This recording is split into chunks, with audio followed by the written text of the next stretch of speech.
السلام عليكم، يا رب تكونوا بخير. فيديو النهارده ان شاء الله هنعمل فيه النجريسكو. يلا بينا نشوف عملناها ازاي. بس الاول لو مش مشتركه في القناه اشتركي وفعلي الجرس وما تنسيش اللايك. ويلا بينا نسمي الله ونصلي على الرسول عليه افضل الصلاه والسلام ونشوف عملناها ازاي. اول حاجه انا هسلق المكرونه حسب بقى الصينيه اللي عندك. انا عامله حوالي 600 جرام كده مكرونه او كيس ونص مكرونه. ودلوقتي هعمل البصل دوت عشان خاطر اعمل فيه الفراخ. مقطعه كده نص كيلو بانيه عاملاه شرايح، وجبت بصلتين كبار. قطعت البصل برضو شرايح، يعني البصلية نصين وبعدين شرايح رفيعة كده، ونزلت بيهم في معلقتين زيت واقلب فيهم بقى لغايه ما يتبالوا كده معايا. حطيت عليهم شويه ملح مبهر كده، حبه بهارات كده على ملح. ده بيخلي البصل كده يستوي او يدبل شويه معايا. اول ما يديني كده لون شفاف كده او بدأ في الدهبي الخفيف، نزلت عليه بشرايح الفراخ. طبعا على نار عاليه، نزلت على النار تكون عاليه عشان خاطر الفراخ بتاعتي ما تنشفش معايا.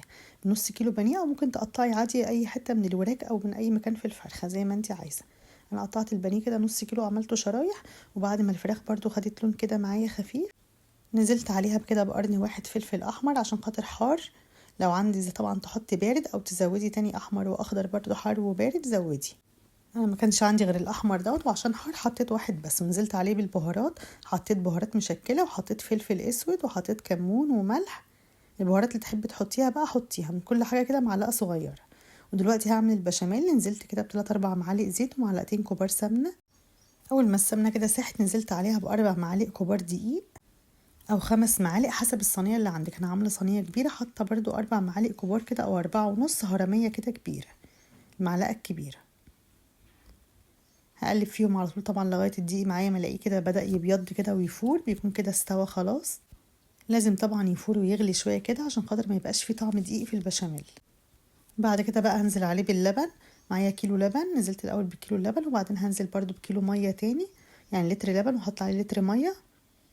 ولو لقيتيه تقيل خليه طبعا حطي كمان كوبايه، لقيته تقيل زودت له كوبايه ميه كمان. وقلبت فيه كده لغايه ما غلي. انا طبعا مش عايزاه تقيل، عايزاه خفيف كده عشان خاطر يخلي المكرونه معايا سايحه.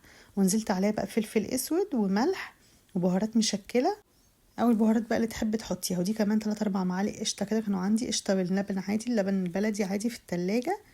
في الفريزر حطيتها كده، وبعد ما طفيت سبتها بقى تدوب كده. بعد ما طفيت البشاميل طبعا خفيف كده بيكون حلو قوي. هشيل حبه بشاميل كده عشان خاطر ادلقهم على الصينيه من فوق على وش الصينيه، والباقي هقلب فيه المكرونه. نزلت بالباقي كده بالمكرونه عشان خاطر اضمن ان هي كلها غرقانه كده في الصوص. ممكن تنزلي عادي بالبشاميل كده في الصينيه برضو بتكون نفس النتيجه. قلبتها كويس. ودلوقتي جبت الصينيه حطيت فيها كده كبشتين بشاميل برضو من تحت، ونزلت عليها بشويه كده من المكرونه. طبعا انا مش مكتره مكرونه، مش بحبها تخينه. وبعد كده نزلت بقى بالفراخ اللي انا عاملاها، اوزعها كويس في الصينيه. وبعد كده هنزل ببقيه المكرونه، احط بقى جزء باقي كده من المكرونه. وبعد كده هنزل عليها بالبشاميل. افرد برضو المكرونه كويس لان هي مش كتير، فيدوب بغطي بيها بس الفراخ كده. بالظبط كيس ونص او حوالي 600 جرام لو المكرونه عندك بالميزان سايبه. على الصينيه الكبيره القالب الكبير خالص في الثلاث قوالب اللي هما مع بعض. ممكن تعملي برضو في الاصغر منه لو انت مش بتحبيها رقيقه قوي. نزلت بقى عليها بالبشاميل الباقي.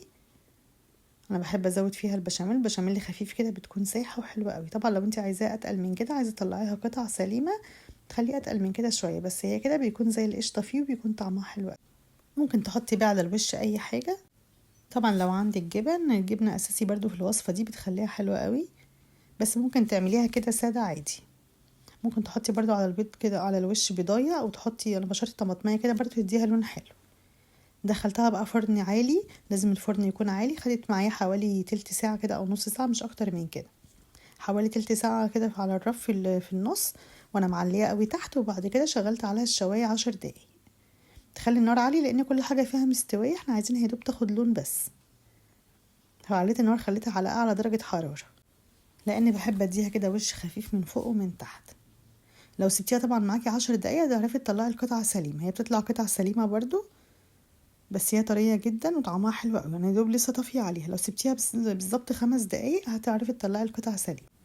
طعمها حلو جدا. وكمان لو انتي مزوده عليها بقى جبن، لو عايزه تحطي لها ميكس جبن كده في قلبيها، او تزودي عليها برضو زيتون، شرايح زيتون كده، بتكون طعمها حلو جدا. ممكن تعملي وشها بيتزا كده بشرايح الزيتون والفلفل والجبن، بتكون جميله جدا.